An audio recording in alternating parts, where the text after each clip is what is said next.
Graças e paz, amados, passando aqui mais uma vez para gravar a segunda parte da nossa mensagem para 2026, que nos fará homens e mulheres mais do que vencedores para esse novo ano que se aproxima. Mas antes de começar, eu quero orar pedindo a bênção do Senhor sobre a minha e sobre a sua vida. Pai, muito obrigado pelo privilégio que o Senhor me concede de pregar a tua palavra para o teu povo, para a tua igreja. Eu sei que de mim mesmo eu não tenho nada de bom, porém, no momento que o Espírito Santo me unge, o Senhor me capacita a que a palavra que eu vá pregar seja poderosa para transformar, para mudar, para edificar. E a Ti te damos honras, glórias e louvores por esse benefício. Também, Senhor, eu te peço que o Senhor conceda para aquele que nos assiste espírito de revelação e de sabedoria no pleno entendimento da Tua palavra, para que ela venha realmente produzir os efeitos aos quais ela se propõe, que é: eu vivo pela fé e pela palavra, e não por vista. Esse é um grande mistério para 2026. Eu vivo pela fé e pela palavra, não por vista. Veja, 2 Coríntios 5,17 diz assim: visto que andamos por fé, e não pelo que vemos. Amado, se você for viver pelo natural, você vai ter fracasso. Você não vai ter sucesso porque as dificuldades serão muitas para o ano de 2026. E somente aqueles que vão caminhar pela fé, pela palavra, vão ter êxito, vão ter vitória, vão ultrapassar todas as barreiras difíceis e vai chegar ao final do ano mais do que vencedor. Veja,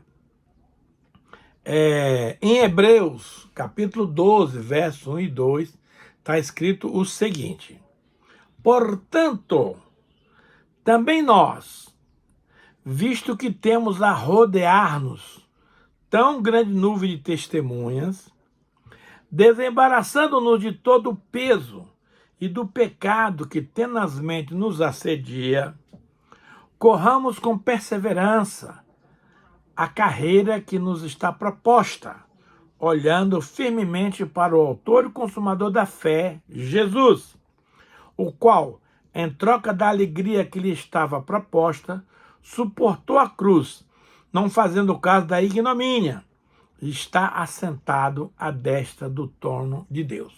Bom, aqui nós temos uma série de recomendações importantes para superarmos a dificuldade de 2026. Por exemplo, portanto, ou seja, consequentemente, seguinte aos versículos anteriores, aos capítulos anteriores, do versículo 11 e 10, ele diz assim: portanto, também nós, cristãos, nascidos de novo, visto que temos a rodear-nos tão grande nuvem de testemunha. O capítulo 11 de Hebreus é chamado a Galeria da Fé, porque ele trata a história ali de muitos homens e mulheres de Deus que tiveram sucesso, que tiveram êxito, e eles são exemplos para nós. Então, são nuvens de testemunhas que você pode se basear, você pode se espelhar para ter as vitórias desse ano na sua vida.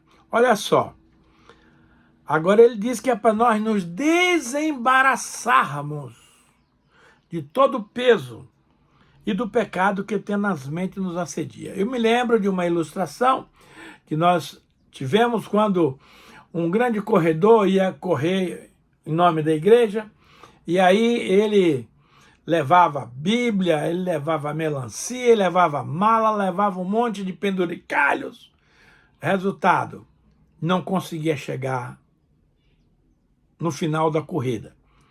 Aqui diz que é para nós nos desembaraçarmos, ou seja, tudo aquilo que pode servir de embaraço, a gente tem que se livrar.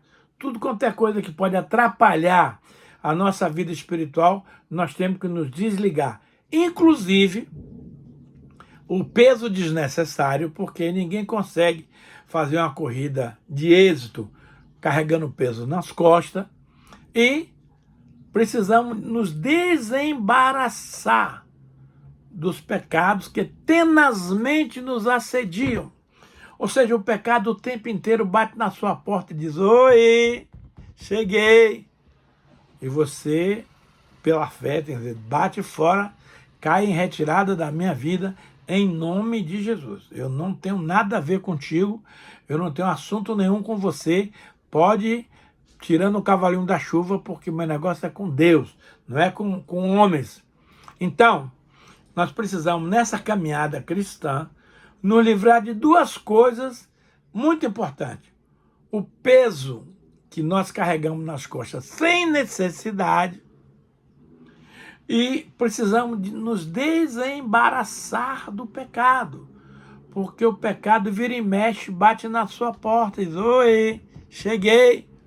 E você tem que, com toda a força do seu coração, mandar ele pular fora, sair do seu caminho, deixar de lhe atrapalhar. Agora, nós precisamos correr com perseverança. O que é correr com perseverança? É não desistir facilmente. Chega uma hora que o corpo humano ele não reage mais, ele está frágil, ele está cansado, estafado, mas ele precisa perseverar. Ele precisa andar segunda milha para chegar no objetivo, porque os planos do inimigo é exatamente tentar barrar a sua carreira, a sua corrida. Ele quer que você pare. Porque o Paulo, no final da sua vida, diz: para mim, nada mais é importante do que cumprir a minha carreira e cumprir o ministério que eu recebi da parte do Senhor Jesus, que é anunciar o evangelho da graça de Deus. Então, todos nós cristãos, nós já viemos com uma corrida determinada. E Paulo foi um dos homens que falou, no fim ele falou: completei a carreira, guardei a fé, combati o bom combate, completei a carreira, guardei a fé. Você, meu amado, minha irmã, meu irmão, não pode abrir mão desses pré-requisitos. Você precisa completar a sua carreira, como Paulo completou a dele. Você precisa manter a fé, como Paulo manteve a fé dele. E Paulo cumpriu o ministério, que foi de pregar o evangelho da graça de Deus. Então, nós precisamos correr com perseverança, porque se você não for perseverante, você desiste. É muito mais fácil desistir do que perseverar. Mas a Bíblia não quer que você desista. Ela quer que você persevere. Agora, a carreira que nos está proposta, todo cristão, ele tem uma carreira proposta da parte de Deus. E você, meu irmão, se não levar isso a sério, você não vai chegar lá. É preciso completar a carreira como Paulo completou. Combater o bom combate. Guardar a fé. Olha só. Agora, como é que eu faço isso? Aqui tem um mistério, aqui tem um segredo, aqui tem uma bênção. Corramos com perseverança a carreira que nos está proposta, olhando firmemente para o autor e consumador da fé, Jesus. Amados, Pedro foi o único homem que andou sobre as águas. Muita gente fala que Pedro afundou, mas ele andou sobre as águas. E você andou? Não. Então não se compare com Pedro. Agora, por que Pedro teve coragem e andou sobre as águas, mas num determinado momento ele afundou? Simples assim. Enquanto Pedro saiu do barco, ele olhou firmemente para Jesus, ele andou sobre as águas. Mas a Bíblia diz que tinha muito vento, muito barulho, aquele barulho das ondas, e Pedro decidiu tirar os olhos de Jesus. E olhou para baixo, olhou para as circunstâncias, olhou para a dificuldade e fatalmente ele afundou. Assim é no nosso dia a dia. Você vai empreitando uma carreira, uma caminhada de fé, enfrentando todo tipo de dificuldade, mas você vence. Porém, você e eu não podemos tirar os olhos de Jesus. Nossos olhos têm que estar fixos, têm que estar ligados aos olhos de Jesus para alcançarmos a vitória. Então, olhando firmemente para Jesus, que Ele é o autor e consumador da fé. Circunstâncias virão muitas, nós não andamos por circunstâncias, Nós andamos por fé, andamos pela palavra. Esqueça as circunstâncias, esqueça as dificuldades, esqueça os problemas que virão em 2026. Se mantenha firme nas promessas, na fé, naquilo que Deus te prometeu e me prometeu. E ele continua, que Jesus, em troca da alegria que estava proposta, suportou a cruz, não fazendo caso da ignomínia. Ou seja, Jesus passou a vergonha da cruz pela alegria que ele estava proposta, que é a sua e a minha salvação. Jesus suportou o peso da cruz, a vergonha, o opróbrio, porque ele contemplava a nossa salvação. Então, é muito importante você entender essa questão. Em troca da alegria que estava proposta, suportou a cruz, não fazendo caso da ignomínia, e está assentado à destra do trono do Todo-Poderoso. Ou seja, Jesus passou os seus perrengues, passou a sua dificuldade, mas foi mais que vitorioso, porque ele está assentado à destra do trono da majestade nas alturas. E é lá que eu e você nos encontramos, assentados com Cristo, nessa posição de destaque, de grande honra para nós.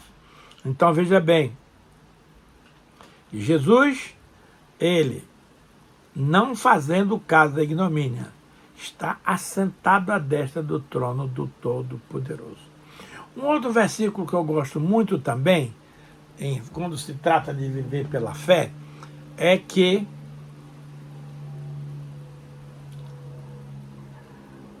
Gálatas 2, 19 e 20 nos ensina o seguinte: porque eu, mediante a própria lei, morri para a lei, a fim de viver para Deus.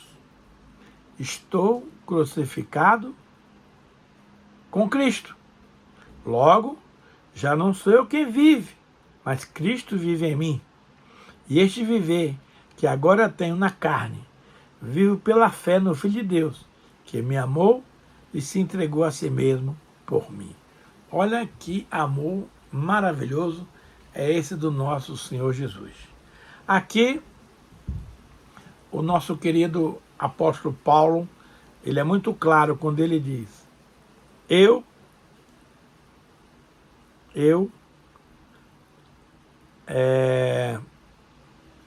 mediante a própria lei, morri para a lei, a fim de viver para Deus. Ou seja, ou você vive para Deus, ou você vive para a lei. Não dá para viver para as duas coisas ao mesmo tempo. Então eu prefiro morrer para a lei e viver para Deus. Estou crucificado com Cristo. Lógico, quando Cristo foi crucificado lá na cruz, eu fui crucificado com ele. Mas também quando ele ressuscitou, eu ressuscitei com ele. Estou crucificado com Cristo, estou presente. Logo, já não sou eu quem vive, mas Cristo vive em mim. Querido, deixa eu te dizer uma coisa, é impossível para você e para mim vivermos pela fé. Você precisa deixar Cristo viver em você. Aí sim, você vai obter sucesso, você vai obter êxito. Deixa Cristo viver em você. Pare de querer viver para você mesmo, para provar alguma coisa, para dizer que você é isso, você é aquilo. Não. Deixe Cristo que mora em você viver por você. E esse viver que agora temos na carne, vivo pela fé no Filho de Deus. Ou seja, vamos voltar a viver pela fé do Filho de Deus. Se não for pela fé, você não vai viver. Se você for viver pelo natural, pela força humana, você não vai viver. Mas se você viver pela fé, você vai viver. Porque Jesus te amou e a si mesmo se entregou por você e por mim. Isso aqui é amor maravilhoso de Jesus. Não só morreu por nós, como ele vive por nós, e hoje eu posso viver na carne, pela fé que eu tenho em Cristo Jesus. Deixa Cristo habitar, que habita em você, viver o evangelho da graça do nosso Senhor Jesus Cristo de Nazaré. Hebreus 10, 37 e 38 é outro texto também muito poderoso que diz o seguinte: porque ainda dentro de pouco tempo aquele que vem virá e não tardará. Todavia, o meu justo viverá pela fé. E, se retroceder, nele não se compraz a minha alma. Meu Deus do céu. Esse texto aqui, ele elimina qualquer dúvida com relação a viver pela fé. Olha só. Ele está se referindo aqui, porque ainda dentro de pouco tempo, estamos esperando Jesus voltar. Aquele que vem virá. Jesus vai vir. Se você pensa que Jesus não vai voltar mais, esquece, ele vai vir. E não tardará. Ou seja, ele pode tardar na minha concepção humana, mas na concepção divina, ele vai vir na hora certa, no dia certo, na hora exata. O relógio de Deus não adianta e nem atrasa. Anda sempre no compasso, anda sempre no tempo correto. Olha só. Todavia, apesar dessa demora e dessa espera, o meu justo viverá pela fé. Querido, você já é justo aos olhos de Deus? Eu sou. Não pelas minhas obras de justiça, que é nada, mas porque Jesus é a justiça minha. Jesus é a minha justiça. Através de Jesus eu sou justo. Porque ele é justo, eu sou justo. Então o justo, e nós somos justos, viverá pela fé, não pelo que vê, não pela circunstância, não pelos fatores naturais que nos envolvem. Não. Nós vamos viver pela fé, porque nós somos justos. Olha só. E se retroceder, ou seja, se você recuar, Deus não tem prazer em você, meu caro. Esse é muito sério. E se retroceder, nele não se compraz a minha alma. Então Deus não gosta daqueles que dá para trás. Aliás, eu não sou crente caranguejo que fica dando para trás. Eu sou sempre de avançar para a frente e para o alto, para o prêmio da soberana vocação de Deus em Cristo Jesus. Nós não recuamos para a derrota, nós avançamos para a vitória. Não se esqueça disso, meu caro e minha cara.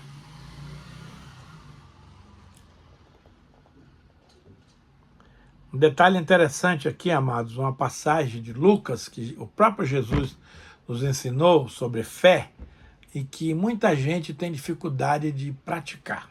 Olha só, ele diz assim, ó: ao que Jesus lhe disse, tendes fé em Deus. Gente, hoje tem muita gente pondo fé em muita coisa. O nordestino, por exemplo, é um dos povos mais que acredita nas coisas. Só que eles põem a fé no Deus errado. Põe a fé nos santos, Padre Cício, sei mais quem, e essa fé não funciona. Jesus recomendou: tendes fé em Deus. É o único que vai galardoar a sua fé, é Deus. Tendes fé em Deus. Porque em verdade vos afirmo que, se alguém disser a este monte, ergue-te e lança-te no mar, e não duvidar no coração, mas crê que se fará o que diz, assim será com ele. Ou seja, aqui tem alguns pré-requisitos da fé que eu e você precisamos praticar. Olha o detalhe. Ao que Jesus lhe disse, tendes fé em Deus, porque em verdade vos afirmo, se alguém disser a este monte, esse monte aqui, meu querido, você pode considerar algum tipo de problema, alguma dificuldade, alguma situação constrangedora, alguma impossibilidade, alguma coisa que não esteja dando certo, que seja entorvo na sua vida. Então, se você tiver esse tipo de coisa, tá?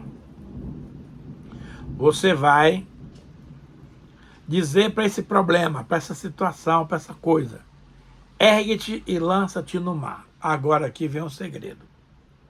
E não duvidar no seu coração, mas crê que se fará o que diz, assim será com ele. O grande problema seu, irmão, e meu, é que nós não acreditamos nisso de todo o coração. A gente faz aquela interrogação: será? E se? E não sei o quê. Aí você anulou a bênção, você anulou a promessa, você anulou a solução que Deus tem para você. Você não pode duvidar por uma simples razão: aquele que fez a promessa é fiel. Jesus é fiel. Ele fez a promessa, ele vai cumprir. Agora, há um fator aqui que é variante, que é o tempo. Eu quero que aconteça ontem, mas não é assim que funciona. Vai acontecer no tempo de Deus. E enquanto eu espero que essa bênção aconteça, eu tenho que me manter firme, eu tenho que me manter confiante, eu tenho que me manter como Abraão, que não duvidou por incredulidade da promessa feita por ele, mas ele, acreditando na promessa, ele dava glória a Deus, tendo a certeza que aquele que prometeu era suficientemente poderoso para fazer cumprir. Entenda isso. Abraão não duvidou da promessa. Ele esperou um tempão, 25 anos. E eu e você, muitas vezes, não queremos esperar uma semana, um mês, um ano, já estamos desistindo. Não. Você não pode duvidar no coração. Ou seja, é uma coisa íntima, você não falou para ninguém. Você só pensou. Nosso problema são os nossos pensamentos errados. Nós temos que blindar a nossa mente para não entrar com pensamentos errados. Nós temos que manter a mente sempre positiva, sempre confiante naquilo que nós vamos fazer. Então eu não posso duvidar no meu coração, porque se eu duvidar, já anulei a promessa. Mas lembre-se, Abraão não duvidou da promessa. Ele dava glória, se fortaleceu dando glória a Deus. Se você não tem o que fazer, dê glória a Deus o tempo inteiro, que você vai se fortalecer na fé e você vai ter sucesso. Agora, mas crê que se fará o que se diz. Você não duvida, mas crê que vai acontecer. E assim será convosco. E é interessante que o versículo 25, aliás, 24, ele reforça todo esse contexto do versículo anterior. Por isso, por causa dessa situação, eu vos digo, olha só, irmão, que palavra ousada, que tudo quanto em oração pedirdes, tudo, aquele não limita coisas, credes que recebestes, ou seja, eu vou crer que recebi antes de receber. É aí que a nossa mente humana tem dificuldade de entender. Por quê? A mente humana é tipo São Tomé, só crê no que vê ou no que pega. E a fé, você não vê nem pega, você é crer. Olha só. Por isso vos digo, tudo quanto em oração pedirdes, credes que recebestes, e será assim convosco. Amados, não tem como dar errado, mas tem um detalhe muito importante que você tem que entender. Deus não marca prazo, e é esse prazo que nos derruba, porque a gente faz todo esse procedimento, crê, diz que vai receber, mas chega no dia seguinte e falou, mas cadê? Não veio. Ah, não vai rolar. Pronto, perdeu a bênção. Então, a bênção, meus irmãos, é para quem crê de verdade, para quem não duvida, para quem não tem pressa de querer resolver a coisa de imediato. Então, veja bem, você precisa, amado, que o versículo 24 seja rema, seja cumprido na sua vida. Olha só. Por isso vos digo, tudo quanto, não tem limite, amado, aqui é uma coisa ilimitada. Tudo quanto em oração pedirdes, claro que você tem que orar, claro que você tem que pedir, tem que ser segundo a vontade de Deus, tem que ser algo que não seja pecaminoso. Crede que recebestes. Mas, pastor, eu não recebi ainda, não importa, é profético, é pela fé. Você precisa fazer pela fé. Crede que recebeste, e será futuro, assim convosco. Ou seja, muitas coisas aqui é presente, mas a solução é futuro. Então, se você bobear, se você não entender, você perde a bênção. Porque se esse futuro aqui não for consumado, então você já dançou, neném. E aí você não pode dizer que a palavra não funciona. A palavra sempre funciona se exercitada segundo os princípios aqui estabelecidos. Agora, há um detalhe muito interessante, amados, que é que existe uma realidade natural e a realidade em Deus. Olha só. Existe uma realidade natural e uma realidade em Deus. Por quê? Olha só. Provérbios 23, 7 diz assim: porque, como imagina na sua alma, assim ele é. Ele te diz, come e bebe, mas o seu coração não está contigo. Ou seja, se as coisas no natural tá ruim, eu não tenho que dar minha opinião do natural. Eu tenho que crer no que a Bíblia diz que vai acontecer. Então, se eu creio que eu sou um príncipe do Senhor, é isto que eu sou. Mas a minha realidade, pastor, não condiz com essa afirmação. Querido, eu não vivo de realidade. Eu vivo pela fé. E a fé diz que se eu disser, se eu crer que eu sou um príncipe do Senhor, é isso que eu sou. Não importa a minha conta bancária, não importa a minha unção sacerdotal, não importa nada. O que importa é eu exercitar a minha fé conforme que eu creio. Eu falo, logo existo. Então, muita gente boa anula a bênção porque ela olha para a sua condição natural. Não, isso aqui não é a condição de um príncipe de Deus. O príncipe de Deus mora num palácio e eu estou morando numa casa de madeira. Querido, não depende se a casa é de madeira, de pedra, de concreto, de rocha. O que interessa é que você crê no que você pensa. Pronto, para resumir a história. Então eu preciso crer no que eu penso, para então exercitar a minha bênção completa. Então, a Bíblia diz que eu sou mais do que vencedor. Mas eu estou tendo um monte de derrota. Não interessa. Eu sou mais do que vencedor. Porque eu estou exercitando a minha fé.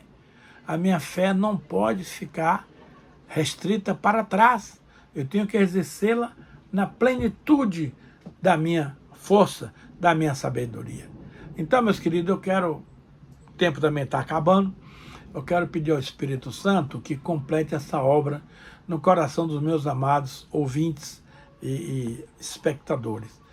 Pai, muito obrigado pelo privilégio que o Senhor me concede de pregar a Tua palavra. Senhor, naquilo que eu não fui capaz, que o Senhor faça para mim. Agora, que o Espírito Santo venha completar tudo que faltou da minha parte, para que ninguém fique em débito, ninguém fique em dívida.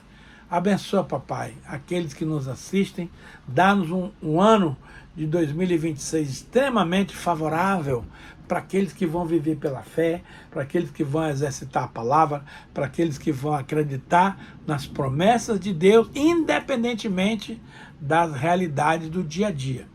Portanto, Senhor, muito obrigado, viu? Porque Tu nos ama e Tu tens o melhor para nós. Abençoa, Pai, cada um dos nossos espectadores, e a Ti, Pai, desde já, Damos ao Senhor toda a honra, toda a glória e todo louvor, em nome de Jesus. Amém.